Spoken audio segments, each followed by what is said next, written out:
مگر روز قیامت می شود حبیب خدا صلی الله علیه و سلم امتانش را به کاسه از طلا از آب کوثر نشانده ایستاده است. وقتی میگه امت آخر زمانش را میبیند کاسه را میپرتاید. صحابگانی که در گرد رسول اکرم صلی الله علیه و سلم بودند گفتند ای حبیب خدا، آیا امتان آخر زمانت را از آب نمی نوشانی؟ رسول اکرم صلی الله علیه و سلم گفت بین من و امت آخر زمان کاسه وجود ندارد، من آنها را با دستانم می نوشانم.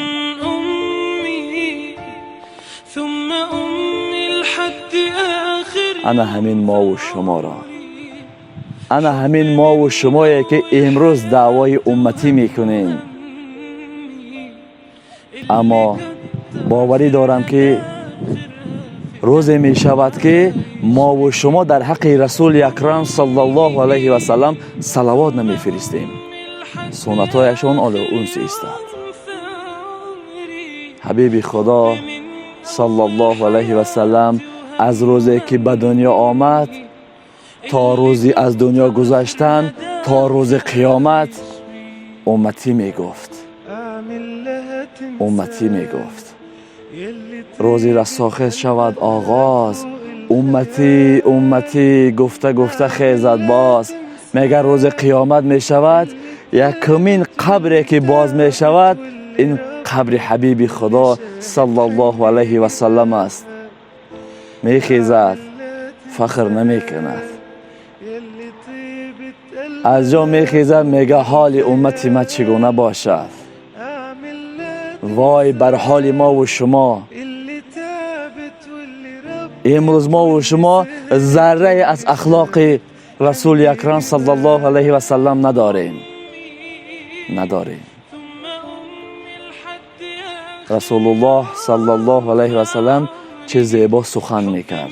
هر سخنی میکرد هزار پهلو داشت.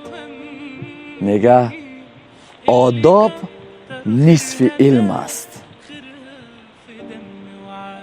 با یک کس خوب معامله کردن، دل یک کس به دست آوردن. امروز میبینیم بعضی از طالب علما و عالمان به درشتی سخن میکنن. تو بدبخت هستی، تو دجال هستی، تو شیطان هستی، او را در بین مردم آشکار میکنن. آداب نصف علم است. وقتی که انسانی که آداب ندارد اگر 100 علم هم داشته باشد او جاهل است. باور بکنین خداوند به حبیبش گفت تو اگر از اول دنیا تا آخر دنیا گناه بکنی من همه گناهت را بخشیدگی هستم، بشارت تو بر جنت است. اما حبیب خدا صلی الله علیه و سلم 5 وقت نماز میگذاشت، چی معامله خوبی میکرد با مردم، چه آداب داشت. همه این برای ما و شما هست. همه این برای ما و تو هست که از حیات رسول اکرم صلی الله علیه و سلم درس گیریم، پند گیریم.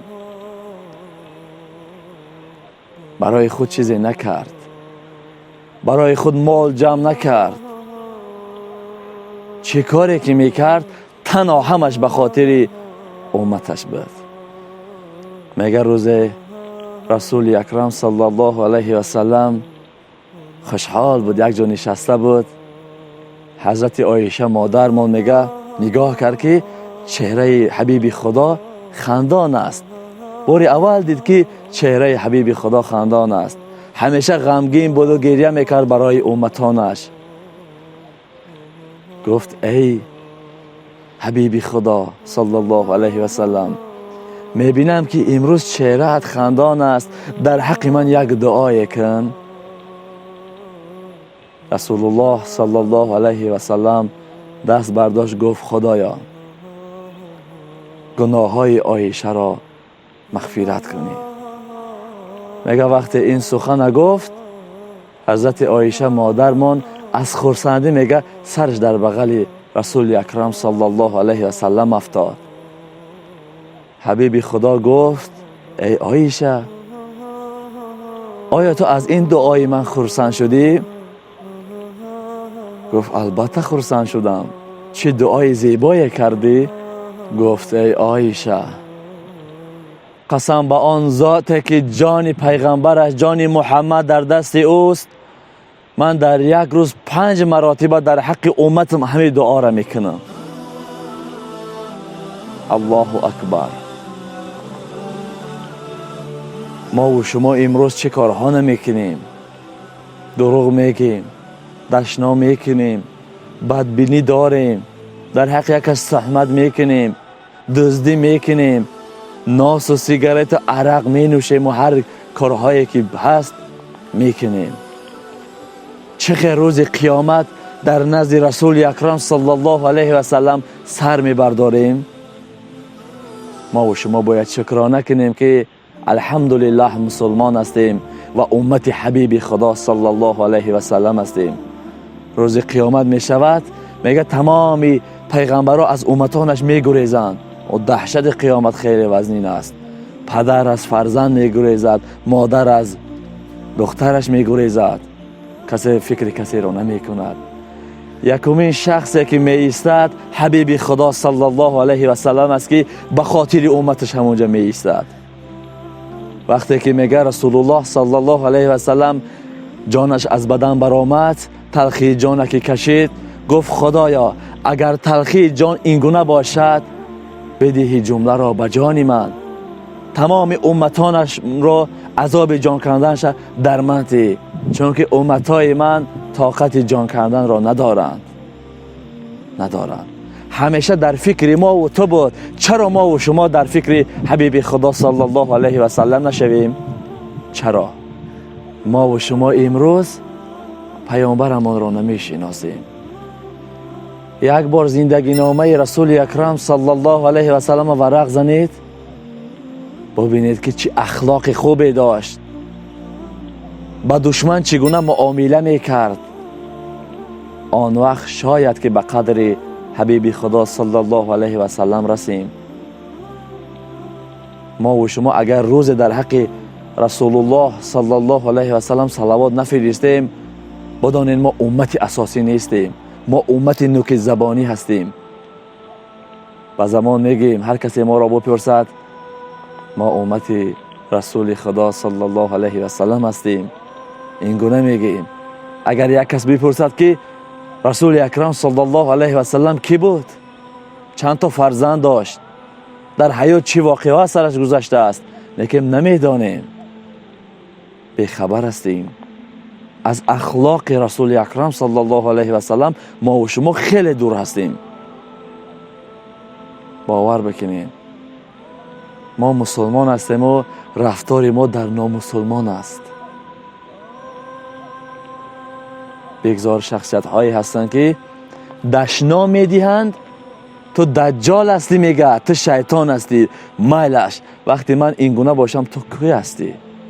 تو کی هستی؟ وقتی میگه من بد کردم و تو بد گفتی، از من چه فرقیت داره؟ مایل من دجال و من شیطان و من هر کسی که باشد سخن میکنید، خودتون از آن بدتر هستید که این سخن رو در زبانتون میرونید. پشیمانی ندارد عاقبت سود. باور کنین این جانی که در بدن ما هسته این امانت است. این جسمی که در تن ما و تو هسته، دستانمان، چشمانمان، بینی، گوش، هر چیزی که داریم، هر عضوی که در بدنمان هست، روز قیامت شهادت میتیند. دروغ گفتن نمیتوانی، دزدی کردی، دستها شهادت میتید که با دست به انا همین دست من گرفتم. چیزای بی‌معنی تماشا کردی، چشمانت شهادت میتید. چیزای بی‌معنی گوش کردی، گوشایت شهادت میتید. هر یک عضوی که در بدن ما هست همه شهادت میتید. خوشا به حالمون که روز قیامت این دست و پای ما شهادت یاد که این پایها به سوی مسجد میرفت، این دستا در راه خیر بود، این چشما حقیقت میدید، این گوشا حقیقت میشنوید، این زبان حقیقت میگفت. دعا بکنین، همیشه دعا بکنین در حق همدیگر. همه خطاکار است، من در حق شما، شما در حق ما. بگذار من خطا کردم، شاید که با دعای شما ما از همون کاری بدم برگردم. بگذار شما خطا کردین، شاید که یک کسی دعا کند و دعای یکی از ما و شما قبول شود و خداوند چنان مهربان است که با اندک چیز گناه ما و شما را عفو خواهد کرد. بازم در آخر گفتنی هستم که در حق رسول اکرم صلی الله علیه و سلم صلوات بفرستین و بشناسین. من این سخنها را بهر آن کردم که خودمان و شما حبیب خدا صلی الله علیه و سلم را شناسیم و شکرانه کنیم و آداب آموزیم و زبانمان را نگاه داریم از کارهای بد. خداوند هر یکی ما و شما را برای صراط المستقیم هدایت فرماید. السلام علیکم و رحمت الله و برکاته. فی امان الله.